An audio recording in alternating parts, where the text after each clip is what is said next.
Now, more than 7 years after our landmark Brexit vote, is Germany about to go down the same Strasse? Well, the leader of the Alternative for Germany party, which is more popular than ever in the opinion polls, in fact, it's second at the moment, says she would want to hold a referendum on EU membership if her party came to power.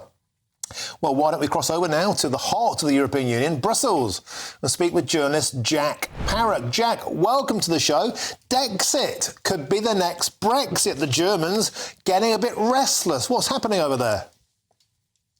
Yeah, that's come from an interview with Alice Weidel, who is the co-head of the Alternative for Deutschland party, which, as you mentioned, is soaring in the polls. They've got about 23% favourability in Germany at the moment. She did an interview with the Financial Times where she said that if EU reform isn't possible and if there can't be a limit on European Commission power, then the citizens of Germany should be able to decide. Now, while that's a very strong statement, the Constitution of Germany makes a referendum on German membership of the European Union much, much more difficult to arrange than the British one was. So I don't think we can expect a German DEXIT, as it's being called, anytime soon. But what's really interesting is the fact that she's raising this, because most of the far-right politicians in the European Union at the moment, since Brexit, if you look at the Netherlands and Geert Wilders, if you look at France and Marine Le Pen, after Brexit, they really stepped down from their Euroscepticism and that as a policy to campaign on. It's interesting that in Germany right now, with a lot of political turmoil going on at the moment, that she's decided to bring up this issue of Germany's membership of the EU. And Jack, what do you think is fueling this Euroscepticism? Because, of course, we know that reform won't be possible because the EU doesn't like to reform. It sets the rules and like it or lump it. But they've been very active, AFD, on, for example, net zero. The crippling diesel tax placed on farmers has seen Berlin ground to a halt by hundreds and hundreds of tractor drivers. And what about immigration into Germany? What are the issues domestically that are driving the spirit of DEXIT?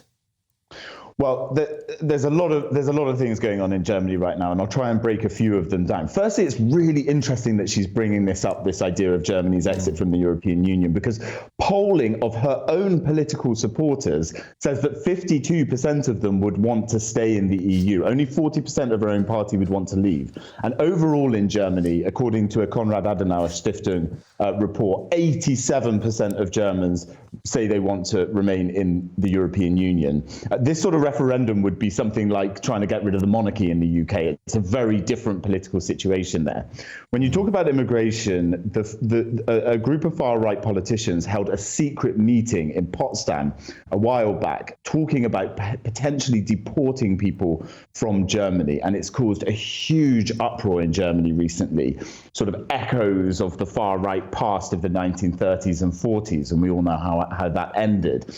And we saw hundreds of thousands of people across German cities on Sunday protesting against the rise of far-right politics in the wake of that. So that's one thing where the immigration stuff is going. As far as the farmers' protest, the AFD is doing very well on that, because they're speaking out against the green laws, especially the Green Deal stuff that's coming out of the European Union, coming out of Brussels, which makes me question why Alice Weidel decided to bring this unpopular idea of a German exit from the European Union into the debate, when at the moment they're doing well on particular issues like those farmers' protests. And Jack, it's worth pointing out a lot of people who agree with AFD, even in Britain, agree with controlling borders. They're not far right, they're just not far wrong on a lot of things. But I appreciate that as a political label. How has this played out politically, domestically in Germany? Presumably, the AFD's political rivals are getting into a bit of a flap about this. Well, most of all of the other political parties in Germany would consider themselves to be pro-European. None of them would ever suggest to leave the EU. And we've had a few tweets from different members of the coalition government there. Reinhard Hoben, who's a liberal FDP MP, saying nobody in the sound mind would seriously call for Germany's exit from the European Union. We've had a smattering of different suggestions like that. And it's important just to say that if AFD did get into power in the next elections, which are in a few years' time, it would almost certainly be within a coalition government, and none of the coalition parties, as it stands, would be in favour of making any moves to leave the European Union. It's just really politically interesting that she's deciding to bring this into the debate in Germany now.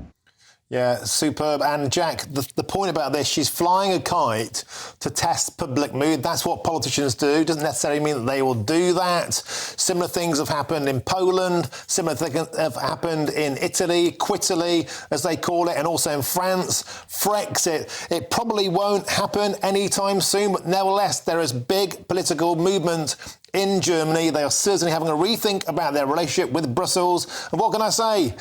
I'll say cheers to them. Journalist Jack Parrock, thanks for joining us from Brussels, my old stamping ground. It gives me the hives.